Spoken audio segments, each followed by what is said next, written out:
The story starts off pretty normally. I was in the subway coming home, just sitting on the seats, not really talking to anybody or looking at anybody. I was just on my phone, not paying attention, and all of a sudden, a tall, lanky guy comes up and sits right next to me. I don't really pay too much attention to him. I just go back looking on my phone, and all of a sudden, he starts making small talk with me. He says, "Oh, so you're a Dallas Cowboys fan." I knew this because I was on the Dallas Cowboys Instagram page and I was liking their newest post.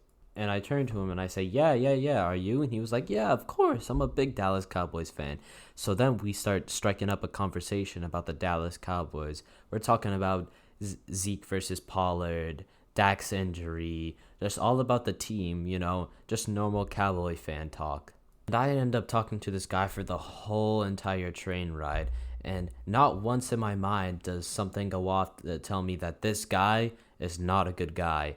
He just seemed like a really normal guy. And of course, if that was true, then I wouldn't be telling this story. We end up coming to a stop and I have to switch lines of the train because I had to go to my city and this train line only went into the city.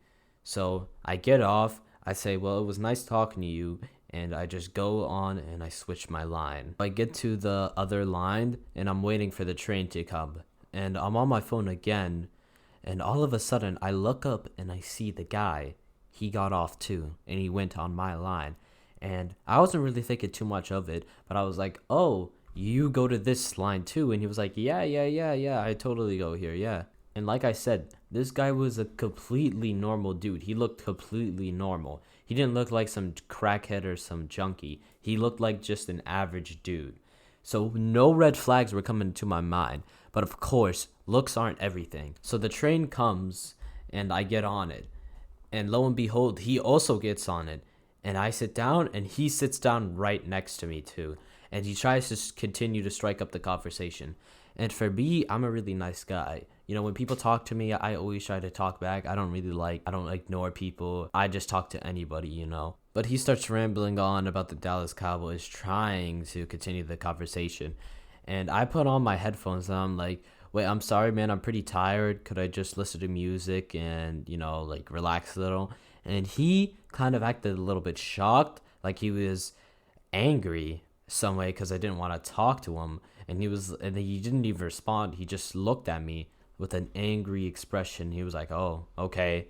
And then he turns around and I'm just sitting there listening to my music with my eyes closed. I opened them because I felt someone was staring at me, and lo and behold, that he was staring at me.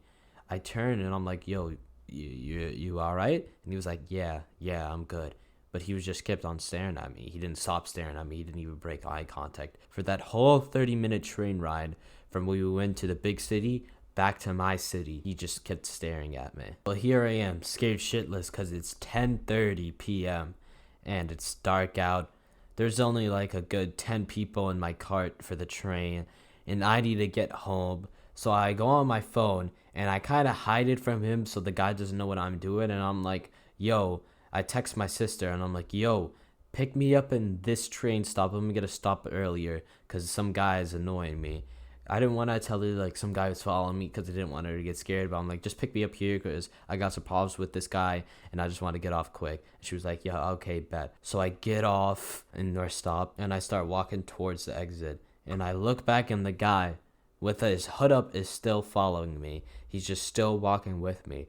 Even though he's followed me throughout everything, in the back of my mind, I still don't think that he's like doing this on purpose.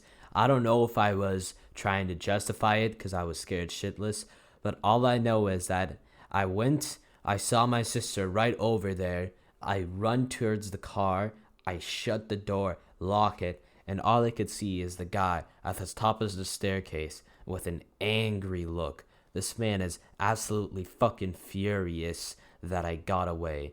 And all I know is that I was like, I'm so happy that I got out. But that wasn't the end of the story. A week later, I'm in class, and I'm checking stories from the people in my school, and I see a story about a woman who was kidnapped from a train stop, and I'm like, oh my god, no, that's awful, because this poor lady, she was kidnapped. And I look it up on Google, and what I see is, man, this guy kidnaps woman from this train stop, and I scroll down to the picture of the guy, and lo and behold, it was the man that I saw that very day. That's the end of this story. All I want to tell you guys is be careful who you talk to, be careful who you follow, and be careful where you always are, because there are always people out there that are gonna try and hurt you. But without further ado, I've been Hoods, and remember, we dumb boys.